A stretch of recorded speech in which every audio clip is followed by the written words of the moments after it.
नमस्कार दोस्तों, आज की इस वीडियो में हम लोग डिस्कस करने वाले हैं एचएससी स्टाफ नर्स की जो वैकेंसी थी यानी कि नर्सिंग ऑफिसर की 1554। ठीक है, इसके रिगार्डिंग जो आप लोगों की डॉक्यूमेंट वेरिफिकेशन होनी है, ठीक है, तो उसमें क्या क्या डॉक्यूमेंट आप लोगों को चाहिए वो मैं आप लोगों को इस वीडियो के अंदर बताने वाला हूँ। ठीक है, और इसमें आप लोग देख सकते हैं जो जो डॉक्यूमेंट आपको तैयार रखने हैं। इसके बाद जब डॉक्यूमेंट वेरिफिकेशन लिस्ट आएगी, जब भी आपके डॉक्यूमेंट वेरिफिकेशन होंगे, अगर उसमें कुछ अपडेट हुआ तो वो उस टाइम पे आप लोगों को बता भी देंगे कि भी जो मैंने ये डॉक्यूमेंट इस वीडियो के अंदर जो बताए हैं, इसके अलावा कुछ और चाहिए तो वो आपको एक अलग से वीडियो बना के बता दिया जाएगा। तब तक अपना जो चैनल है हरियाणा नर्सिंग स्टूडेंट नाम से, इसको आप लोग सब्सक्राइब जरूर कर सकते हो, और वीडियो अच्छा लगे तो वीडियो को लाइक करना तो बिल्कुल ही ना भूलें। अब बात करते हैं यहाँ पे आप लोगों को क्या क्या डॉक्यूमेंट की रिक्वायरमेंट होने वाली है।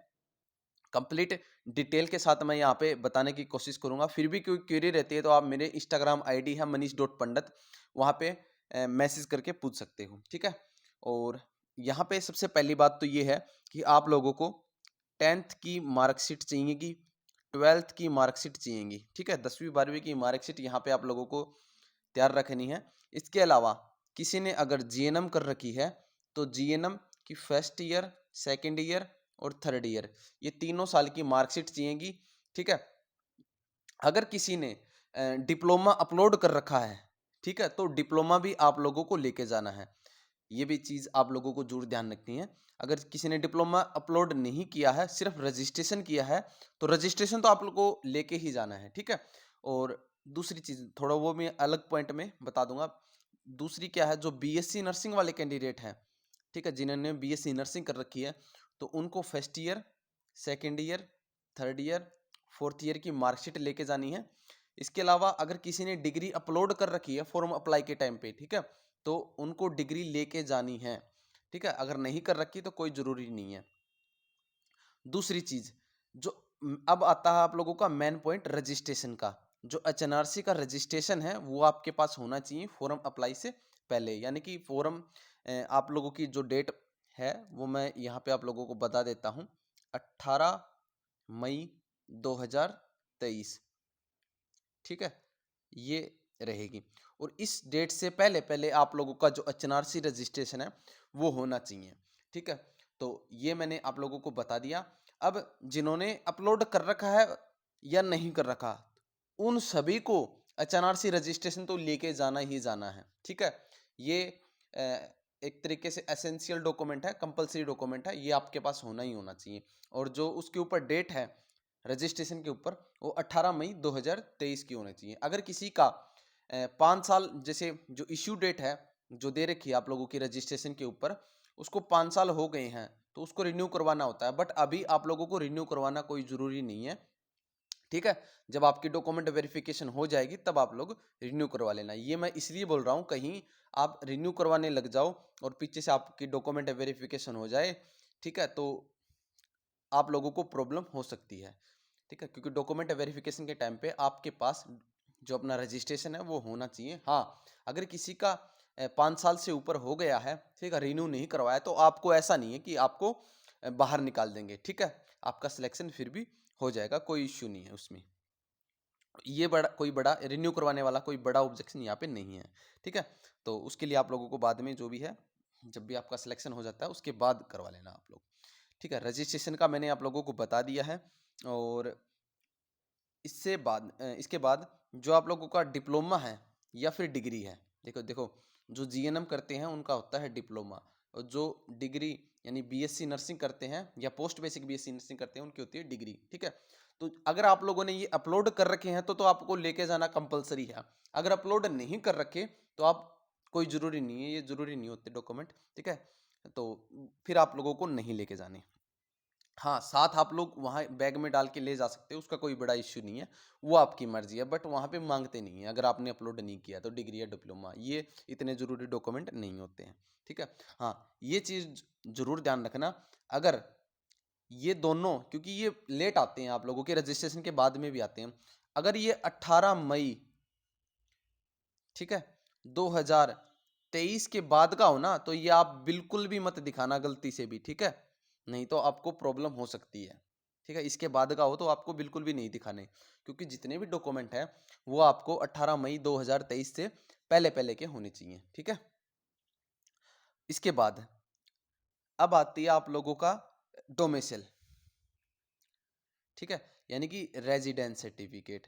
अब इसका क्या है, जिन्होंने कैटेगरी का बेनिफिट उठा रखा है, कैटेगरी का मतलब कि आपने ईडब्ल्यूएस का बेनिफिट उठाया हो, एससी कैटेगरी का उठा रखा हो, या फिर बीसीए का उठा रखा हो, या बीसीबी का उठा रखा हो।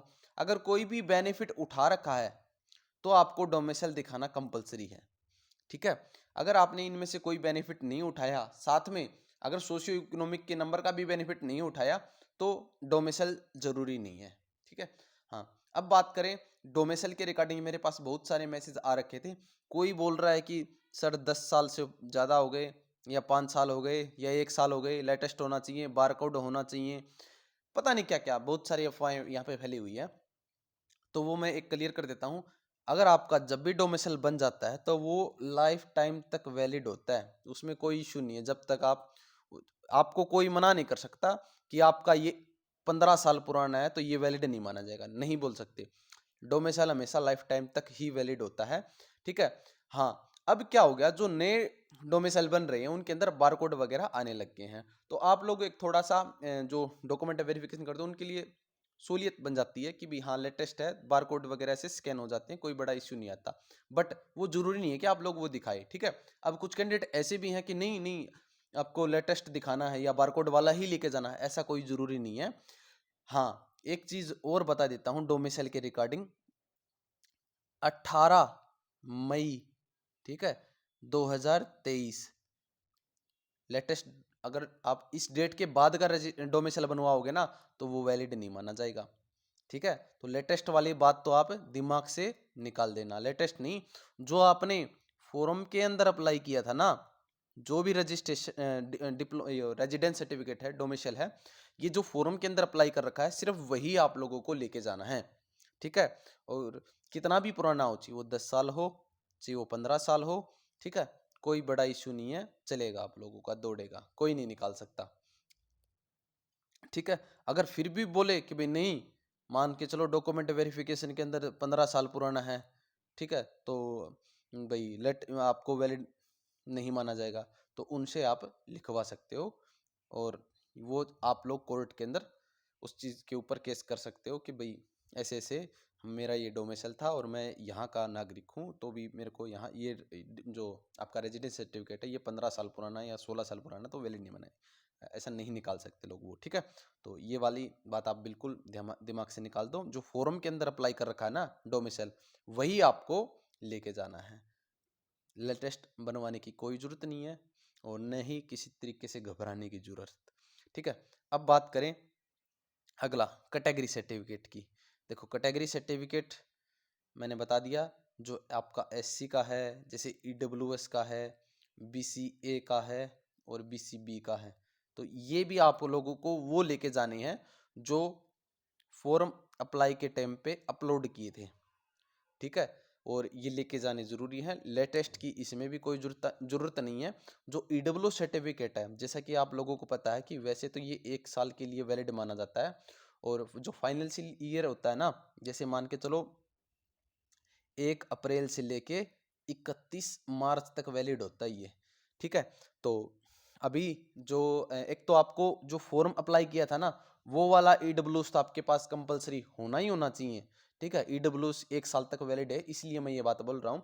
ईडब्ल्यूएस वाला जो फॉर्म अप्लाई के टाइम पे जो आपने लगाया था वो तो होना ही होना चाहिए। साथ में एक लेटेस्ट यानी कि 2000 फाइनेंशियल ईयर बता रहा हूँ मैं, 2023-24 का होना चाहिए। ठीक है। ये भी आपके पास होना चाहिए। ये क्यों होना चाहिए वो भी मैं आप लोगों को बता देता हूँ। क्योंकि पिछली बार जो डॉक्यूमेंट वेरिफिकेशन हुई थी, तो उसके टाइम पे काफ़ी कंप्लेन गई थी कि लेटेस्ट सर्टिफिकेट नहीं लिया था, सिर्फ फॉर्म अप्लाई वाला लिया था। तो उसमें क्योंकि ये 1 साल तक वैलिड होता है, तो बहुत बड़ा इशू हुआ था। उसके बाद वहाँ पे ऐसी बात चली थी कि जब नेक्स्ट भर्ती जब भी होगी, या सीईटी के अंदर कोई इंटरव्यू में बोला था कि उसके अंदर जो करंट ईयर है, यानी कि अभी जो चल रहा है 2023-24 वाला, वो जरूर देखेंगे साथ साथ में। देखो फॉर्म अप्लाई वाला तो देखेंगे ही देखेंगे, साथ में वो करंट भी चेक करेंगे। तो हो सकता है अब की बार वो करंट वाला चेक कर ले, तो आपके पास वो होना चाहिए। वैसे तो अभी न्यू नहीं बन रहे काफ़ी जगह, क्योंकि जो तहसीलदार वगैरह हैं वो अभी आंदोलन कर रहे हैं, यानी कि अपना जो वर्क है वो सस्पेंड करे बैठे हैं। ठीक है, तो अभी बन नहीं रहे। अगर बन रहे हैं, अगर आपके पास 2023-24 वाला नहीं है तो बनवा लेना। हाँ, अब ये जो ईडब्ल्यूएस है ना, ये मैं आप लोगों को बता देता हूँ। एक तो होता है 8 लाख वाला और एक होता है 6 लाख वाला। जो 6 लाख वाला है वो हरियाणा स्टेट का है, और 8 लाख वाला होता है वो सेंटर का होता है। तो आपको जो हरियाणा स्टेट वाला दिखाना है 6 लाख वाला। ठीक है, अगर आपने गलती से 8 लाख वाला अपलोड कर रखा है ना, तो वो वैलिड नहीं माना जाएगा, आपको ईडब्ल्यूएस का बेनिफिट नहीं मिलेगा। 6 लाख वाला अपलोड कर रखा है तो ही आप लोगों को बेनिफिट मिलने वाला है, वो हरियाणा स्टेट का है 6 लाख वाला। ठीक है, तो ये मैंने आप लोगों को बता दिया है। उसके बाद कैटेगरी, अच्छा, दूसरा जो बीसीए और बीसीबी का जो भी था वो फॉर्म अप्लाई के टाइम पे था, सिर्फ वही चाहिएगा, लेटेस्ट कोई ज़रूरत नहीं है। ठीक है, अगर आपके पास है तो आप लोग ले जाना, कोई बड़ा इशू नहीं है, बट फॉर्म अप्लाई वाला होना चाहिए। ठीक है, अब बात करें जो आप लोगों का डोमेसाइल हो गया सोशियो इकोनॉमिक का नंबर का। ठीक है, अब सोशियो इकोनॉमिक का नंबर इसमें क्या है, एक तो नो जॉब के हो गए आप लोगों की। नो जॉब के कब मिलेंगे, जब आपकी फैमिली आईडी में 1.80 लाख से एनुअल कम हो इनकम, तभी आप लोगों को नो जॉब के 2.5 नंबर मिलने वाले हैं, मैक्सिमम 2.5 नंबर ही मिलने वाले हैं। ठीक है, तो वो कंडीशन यही है कि 1,80,000 से अगर आपकी फैमिली आईडी में इनकम कम है तो आप लोगों को मिल जाएंगे, अदरवाइज नहीं मिलेंगे।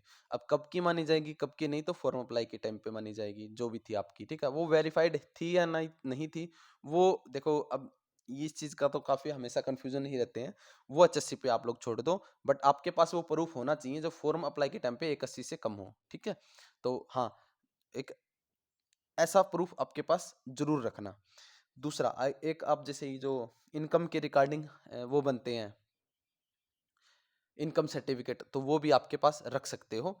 ठीक है, बाकी फैमिली आईडी के अकॉर्डिंग ही ये लोग चेक करते हैं कि उसके अंदर जो भी इनकम होती है वो ये लोग देखते हैं, और वो फॉर्म अप्लाई के टाइम पे ही देखी जाएगी। ठीक है, उस टाइम पे आपकी कितनी थी तो उसी के अकॉर्डिंग आप लोगों को नंबर मिलने वाले हैं। और उसके बाद सोशियो इकोनॉमिक के नंबर के अंदर नो जॉब हो गया। ठीक है, अगर आपके पास एक्सपीरियंस है एनएचएम का या फिर हरियाणा गवर्नमेंट के अंदर जो भी कॉन्ट्रेक्चुअल स्टाफ है, सिर्फ उसी के नंबर मिलते हैं, और वो आपके पास अगर हैं तो मिल जाएंगे नंबर, 2.5 नंबर वो मैक्सिमम मिलने वाले हैं। ठीक है, तो अगर एक्सपीरियंस है तो एक्सपीरियंस सर्टिफिकेट ले जाना, जो प्रोफोमा इन्होंने दे रखा है वही। ठीक है, नो जॉब का ये एक एफिडेविट मांगेंगे, जब डॉक्यूमेंट वेरिफिकेशन होगी तो वो प्रोफोमा दे देंगे आप लोगों को, वो सिर्फ साइन करके वहाँ पकड़ाना है, जब भी आएगा आप लोगों को बता दिया जाएगा। ठीक है, नो जॉब का हो गया, एक्सपीरियंस का हो गया। और फादरलेस, फादरलेस का एक प्रोफोमा था। ठीक है, जो कि तहसीलदार के दोबारा बनाना था और अपलोड भी करना था, तो वो जो आपने अपलोड किया है वो आपके पास ये फादरलेस सर्टिफिकेट होना चाहिए, बस यही है। और इसके पास जो विडो भी यही सेम प्रोसेस है, जो आपका तहसीलदार के पास से बना हुआ होना चाहिए, तो ये विडो सर्टिफिकेट के भी आपके नंबर मिल जाएंगे। ठीक है, और इसके अलावा विमुक्त जाति के हैं वो तो है ही नहीं हरियाणा में, उसका अगर वो होगा तो कैटेगरी का बेनिफिट नहीं मिलेगा, तो कैटेगरी का बेनिफिट सभी लेंगे। ये 2.5 नंबर मेरे ख्याल से कोई ही ऐसा कैंडिडेट होगा। ठीक है, और उसके बाद एक आपके पास फैमिली आईडी होनी चाहिए। ठीक है, फैमिली आईडी ले चलना ज़रूरी है। और आधार कार्ड आपके पास होना चाहिए। ठीक है, पासपोर्ट साइज़ की फ़ोटो आपके पास होनी चाहिए। ठीक है, अब पासपोर्ट साइज़ की फ़ोटो का जो बैकग्राउंड है वो वाइट होना चाहिए, ये आप लोग ज़रूर ध्यान रखना। वाइट बैकग्राउंड की फ़ोटो ज़रूर ले चलना, उसका कोई इशू नहीं आएगा, बेटर रहेगा ये। ठीक है, ऐसे कोई कंडीशन तो नहीं है, बट फिर भी आपके पास वाइट बैकग्राउंड वाली फ़ोटो ही होनी चाहिए। ठीक है, उसके बाद आपके पास एप्लीकेशन फॉर्म होना चाहिए। ठीक है, एप्लीकेशन फॉर्म कौन सा होना चाहिए, देखो दो फॉर्म थे, एक तो सीटी जब आपने अप्लाई किया था वो अगर है तो अच्छी बात है, नहीं तो जो मेंस एग्जाम यानी कि जब स्टाफ नर्स का आपने सीटी के बाद वाला जो फॉर्म है ना, स्टाफ नर्स के अंदर आपने चॉइस डाली थी। ठीक है, स्टाफ नर्स वैकेंसी की, तो वो वाला जो एप्लीकेशन फॉर्म है वो आपका होना चाहिए, यानी कि जब सीटी क्वालिफाई हो गया था आप लोगों का तो आपने मेंस का एक फॉर्म अप्लाई किया होगा। ठीक है, उसमें स्टाफ नर्स मेंस के अंदर आपने जो कैटेगरी चुनी थी, तो वो वाला जो फॉर्म है एप्लीकेशन फॉर्म वो आपके पास होना चाहिए, जरूरी है, कंपलसरी है। ठीक है, उसके बाद एक आपके पास एप्लीकेशन फॉर्म हो गया, एडमिट कार्ड होना चाहिए। ठीक है। एडमिट कार्ड कौन सा होना चाहिए? एडमिट कार्ड जो आप लोगों का स्टाफ नर्स का एग्जाम था, ठीक है, नर्सिंग ऑफिसर 1554 वैकेंसी का, वो वाला एडमिट कार्ड होना चाहिए। सीटी की एडमिट कार्ड की यहाँ पे कोई ज़रूरी नहीं है। स्टाफ नर्स का जो आप लोग एग्जाम दे के आए थे वो एडमिट कार्ड होना चाहिए, ठीक है। ये जो एप्लीकेशन फॉर्म है और ये जो एडमिट कार्ड है, ये आपके ज्वाइनिंग तक काम आएंगे, तो अपने पास रखना। बहुत सारी फोटो, 3 4 5 जो भी, ये 4 5 फोटो कॉपी करा के रख लेना। जरूरी डॉक्यूमेंट है ये, हमेशा आप लोगों के आगे तक काम आने वाले हैं, ठीक है। और उसके बाद एडमिट कार्ड हो गया, एप्लीकेशन फॉर्म हो गया, आईडी होगी, पासपोर्ट साइज फोटो होगी, फैमिली आईडी होगी। और फैमिली आईडी जैसे कुछ कैंडिडेट ऐसे हैं जो अदर स्टेट के हैं, ठीक है, तो उनको फैमिली आईडी की जरूरत नहीं है, ना ही उनको कोई डोमिसाइल लेके जाना, ठीक है। तो वो तो, क्योंकि जो भी कैंडिडेट ऐसे हैं जिनको कोई कैटेगरी का बेनिफिट नहीं मिलना, सोशियो इकोनॉमिक का बेनिफिट नहीं मिलना, तो उनके लिए फैमिली आईडी, डोमिसाइल ये ज़रूरी नहीं होती, ठीक है। बाकी जो भी अदर डॉक्यूमेंट है जितने भी, वो आपके पास होने चाहिए। और इसके अलावा डेट मैंने आप लोगों को बता दी। जो भी डॉक्यूमेंट हैं 18 मई 2023 से पहले के होने चाहिए। अब कुछ कैंडिडेटों के डाउट मैं यहाँ पे क्लियर कर देता हूँ।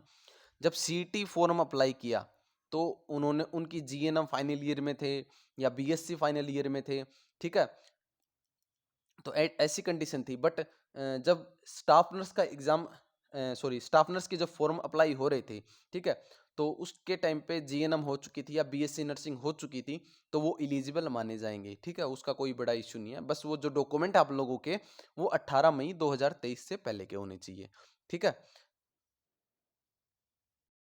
दूसरी चीज, जो सोशियो इकोनॉमिक के नंबर है, अगर आपने अपने लाइफ के अंदर उसका बेनिफिट एक बार उठा लिया है, ठीक है, चाहे वो नो जॉब के नंबर हो, चाहे वो फादरलेस के हो, चाहे वो विडो के हो, ठीक है, अगर एक बार उठा लिया है और उसके बेस पे जॉब लग चुके हो, ठीक है, तो उसके बाद वो आपको नंबर नहीं मिलने वाले, ऐसा रिटर्न के अंदर भी लिखा हुआ है। तो जो सोशियो इकोनॉमिक के नंबर ले रहे हैं, वो ये चीज़ जरूर ध्यान रखना, जो ऑलरेडी कहीं ना कहीं लगे हुए हैं, तो वो उस क्राइटेरिया से बाहर हो जाएंगे। अगर उन्होंने पहले कभी बेनिफिट उठाया है सोशियो इकोनॉमिक के नंबर का, और सोशियो इकोनॉमिक का नंबर बेनिफिट उठा के लग चुके हैं, तो वो दोबारा उनको बेनिफिट नहीं मिलने वाला, चाहे वो नो जॉब के नंबर हो, चाहे वो फादरलेस के हो, चाहे वो विडो के हो, ठीक है। तो इस तरीके का जो भी है वो मैंने आप लोगों को यहाँ पे बता दिया है।